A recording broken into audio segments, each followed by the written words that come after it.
तीसरे दिन के खेल में विराट कोहली के संघर्ष ने जीता सबका दिल, रचा इतिहास। नमस्कार दोस्तों, स्वागत है आपका एक बार फिर हमारे चैनल में।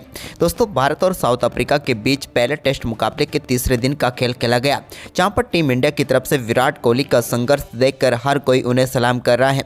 तो दोस्तों, हम आपको बताएंगे कि आखिरकार विराट ने ऐसा कौन सी पारी खेली है, साथ ही इस तीसरे दिन के खेल का पूरा हाईलाइट भी बताएंगे। लेकिन दोस्तों, उससे पहले आप भी विराट कोहली के बेहतरीन परफॉर्मेंस को देखकर खुश है तो इस वीडियो को लाइक जरूर कर दें, और साथ ही साथ अभी तक चैनल को सब्सक्राइब नहीं किया तो चैनल को सब्सक्राइब करके बेल आइकन जरूर दबा लें।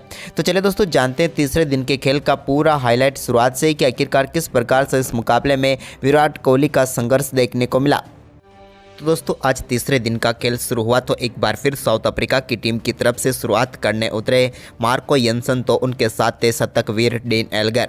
दोनों बल्लेबाजों ने एक बार फिर संभल कर शुरुआत की। हालांकि शुरुआती 30 मिनट में भारतीय गेंदबाज इन बल्लेबाजों के ऊपर हावी जरूर रहे थे, लेकिन इसके बाद यहां पर शानदार बल्लेबाजी करते हुए मार्को यंसन ने 73वें ओवर की चौथी गेंद पर एक शानदार चौका मिड विकेट की तरफ लगाया। तो वहीं पर इसी ओवर की 5वीं गेंद पर भी उनके बल्ले से एक और शानदार चौका निकला और बैक टू बैक 2 चौके प्रसिद्ध कृष्णा के लगाकर सारा प्रेशर को उन्होंने रिलीज कर दिया। इसके बाद दोस्तों 75वें ओवर की दूसरी गेंद पर डीन एल्गर के बल्ले से भी एक कमाल का चौका देखने को मिला और इसी के साथ शानदार बल्लेबाजी करते हुए उन्होंने अपने 150 रन भी पूरे कर लिए।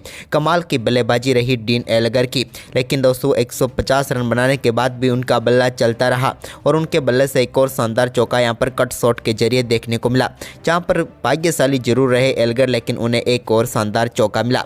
इसके बाद दोस्तों शानदार बल्लेबाजी करते हुए मार्को यंसन ने भी कमाल का शॉट खेला और गेंद को एक बार फिर बाउंड्री लाइन के पार भेजा और शार्दुल ठाकुर की गेंद पर शानदार चौका उन्होंने भी जड़ दिया। तो वहीं पर इसके बाद दोस्तों एल्गर और दोनों बल्लेबाजों के बीच शानदार 50 रनों की पार्टनरशिप भी पूरी हो गई और भारतीय टीम पहले घंटे में कोई भी सफलता प्राप्त नहीं कर पाई। वहीं पर इसके बाद डीन एल्गर के बल्ले से एक और शानदार चौका शार्दुल ठाकुर की गेंद पर देखने को मिला, जहां पर उन्होंने कमाल का शॉट खेलते हुए कवर ड्राइव के जरिए चौका जड़ दिया। तो इसके बाद दोस्तों 28वें ओवर की आखिरी गेंद पर मोहम्मद सिराज की गेंद पर लगाए एक शानदार चौके के साथ मार्को यंसन ने भी कमाल का परफॉर्मेंस करते हुए अपना शानदार अर्धशतक पूरा कर लिया। ये उनके लिए एक बड़ी उपलब्धि थी इस मुकाबले में। तो वहीं पर इसके दोस्तों एल्गर ने एक बार फिर शानदार बल्लेबाजी करते हुए 89वें ओवर की पहली गेंद पर एक शानदार चौका शार्दुल ठाकुर की गेंद पर जड़ दिया। तो वहीं पर इसके बाद 90वें ओवर की दूसरी गेंद पर भी रविचंद्रन अश्विन की गेंद को मार्को यंसन ने शानदार तरीके से ड्राइव किया और एक्स्ट्रा कवर की तरफ एक और शानदार चौका जड़ दिया। इस चौके के साथ ही दोनों बल्लेबाजों के बीच शानदार 169 गेंदों पर 100 रनों की पार्टनरशिप पूरी हो गई। इसके बाद दोस्तों यहाँ पर शानदार तरीके से 93वें ओवर की चौथी गेंद पर एल्गर ने एक और शानदार चौका लगाया, यहाँ पर शार्दुल ठाकुर की गेंद पर। यह भी एक कमाल का शॉट था, लेकिन इसके बाद 95वें ओवर की 5वीं गेंद पर टीम इंडिया को आज के दिन की पहली सफलता मिली, जब एल्गर के ग्लव्स पर लगकर गेंद सीधे विकेट कीपर केएल राहुल के हाथों पर चली गई और भारतीय टीम को शार्दुल ठाकुर ने सफलता दिला दी। कमाल की बल्लेबाजी करते हुए 287 गेंदों का सामना करने के बाद 185 रनों की दमदार पारी खेलकर पेविलियन लौटे डीन एल्गर। कमाल की बल्लेबाजी रही इनकी, लेकिन इनके आउट होने के बाद नए बल्लेबाज क्रीज पर उतरे कोएटजे ने तो आते ही कमाल की बल्लेबाजी करते हुए रविचंद्रन अश्विन की गेंद पर एक शानदार चौके के साथ अपनी पारी का शानदार आगाज किया। तो इसके बाद दोस्तों यहाँ पर 97वें ओवर डालवे वाले शार्दुल ठाकुर की गेंद पर भी ग्रेलेट कोएटजे ने एक कमाल का चौका नटराजन शॉट खेलते हुए खेला और गेंद को 4 रनों के लिए बाउंड्री लाइन के पार भेज दिया। तो इसके बाद इसी ओवर की 5वीं गेंद पर मार्को यंसन के बल्ले से भी डीप बैकवर्ड्स करले की तरफ एक और कमाल का छक्का देखने को मिला, जहां पर गेंद को उन्होंने सीधे स्टैंड में डिपॉजिट कर दिया। तो इसके बाद टीम इंडिया की तरफ से प्रसिद्ध कृष्णा ओवर डालने आए 98वां, तो उनकी दूसरी गेंद पर शानदार परफॉर्मेंस करते हुए कोएटजे ने एक कमाल का छक्का जड़ दिया और गेंद को उन्होंने शानदार तरीके से लॉन्ग ऑन के ऊपर से बाउंड्री लाइन के पार भेज दिया। लेकिन इसके बाद 100वें ओवर की पहली गेंद पर रविचंद्रन अश्विन ने ग्रेलेट कोएटजे को यहां पर सिराज के हाथों कैच करवा कर पेविलियन भेजा और भारतीय टीम को एक और सफलता दिला दी। ग्रेलेट कोएटजे की हम बात करें तो 18 गेंदों पर 19 रन बनाकर वो पेविलियन लौटे। लेकिन इसके बाद दोस्तों आज के दिन के पहले सत्र का खेल समाप्त हुआ, तो इस पहले सत्र में साउथ अफ्रीका ने शानदार परफॉर्मेंस किया और उन्होंने इस पूरे सत्र में 34 ओवर में 136 रन बनाए और 2 विकेट गंवाए। यह सत्र भी पूरी तरीके से साउथ अफ्रीका के नाम रहा, लेकिन फिलहाल मार्को यंसन बेहतर, तो वहीं पर कंगिसो रबाडा 1 रन बनाकर क्रीज पर मौजूद हैं। तो वहीं पर इसके बाद दोस्तों आज के दूसरे सत्र में वहीं पर दोस्तों दूसरे सत्र में जब एक बार फिर दोनों टीमें उतरी तो यहाँ पर 101वें ओवर की 5वीं गेंद पर जसप्रीत बुमराह ने बोल्ड करके पेविलियन भेजा कंगिसो रबाडा को और भारतीय टीम को 8वीं सफलता दिला दी जसप्रीत बुमराह ने। हम बात करें कंगिसो रबाडा की तो उन्होंने 9 गेंदों का सामना किया और सिर्फ 1 रन बनाकर पेविलियन लौटे। तो वहीं पर इसके बाद दोस्तों मार्को एंसन ने एक और कमाल का शॉट जसप्रीत बुमराह की गेंद पर खेला सामने की तरफ, जब उन्होंने शानदार चौका जड़ा और इस चौके के साथ ही वो अपने स्कोर को 80 रनों के पार लेकर गए। लेकिन इसके बाद दोस्तों 109वें ओवर की चौथी गेंद पर जसप्रीत बुमराह ने ही नांद्रे बर्गर को बोल्ड करके पेविलियन भेजा और साउथ अफ्रीका की टीम का 9वां विकेट चटका लिया।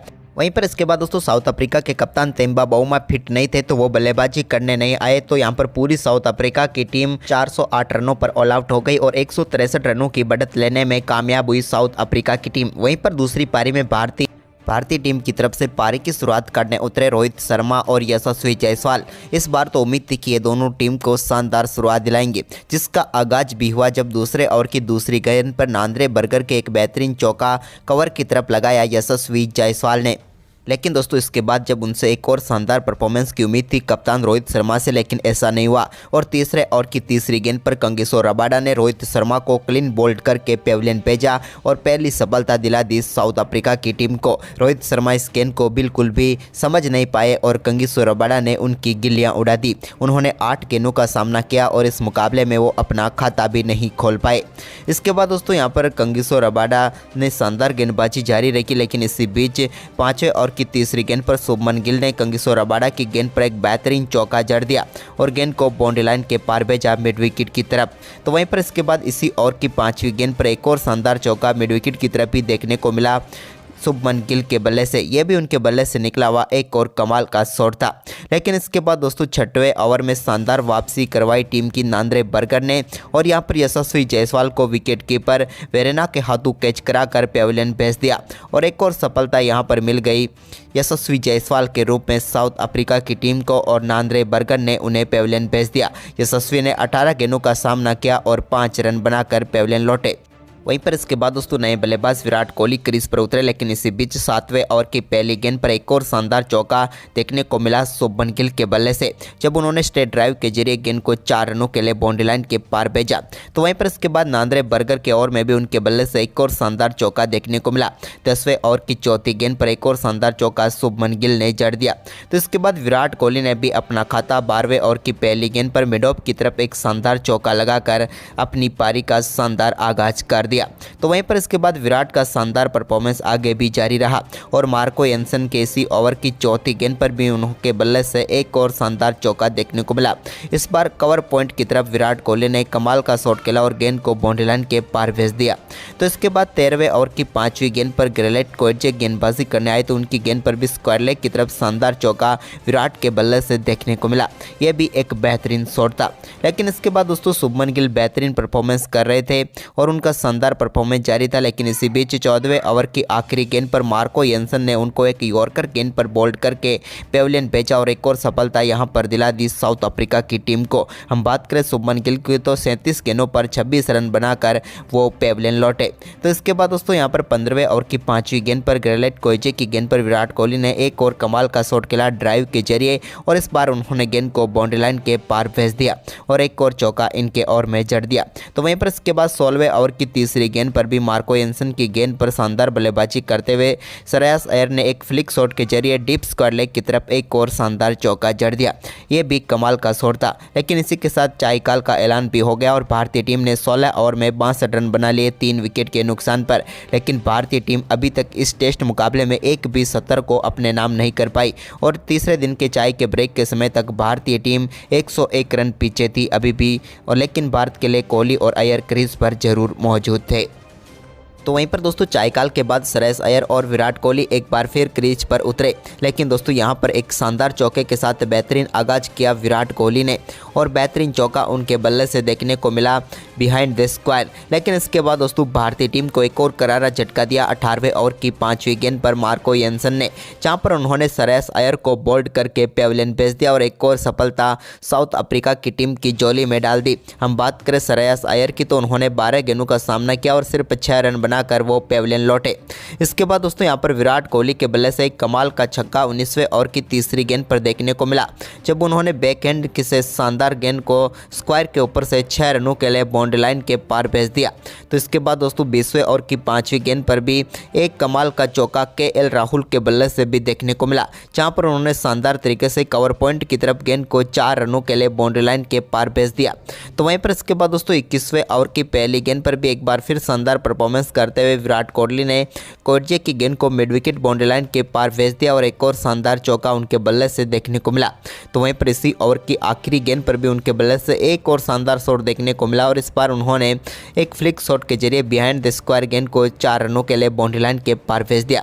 लेकिन इसके बाद दोस्तों 26वें ओवर की 5वीं गेंद पर नांद्रे बर्गर ने केएल राहुल को एडन मार्करम के हाथों कैच करवाकर पेविलियन भेज दिया और भारतीय टीम को एक और करारा झटका लगा। इस मुकाबले की इस पारी में केएल राहुल 24 गेंदों पर 4 रन बनाकर पेविलियन लौटे। तो इसकी अगली ही गेंद पर नांद्रे बर्गर ने रविचंद्रन अश्विन को भी बेंडिंगम के हाथों कैच कराकर पेविलियन भेजा और एक और करारा झटका भारतीय टीम को लगा। रविचंद्रन अश्विन से उम्मीद थी, लेकिन वो पहली ही गेंद पर अपना कैच बेंडिंगम को थमा बैठे और इस मुकाबले में गोल्डन डक पर आउट हुए।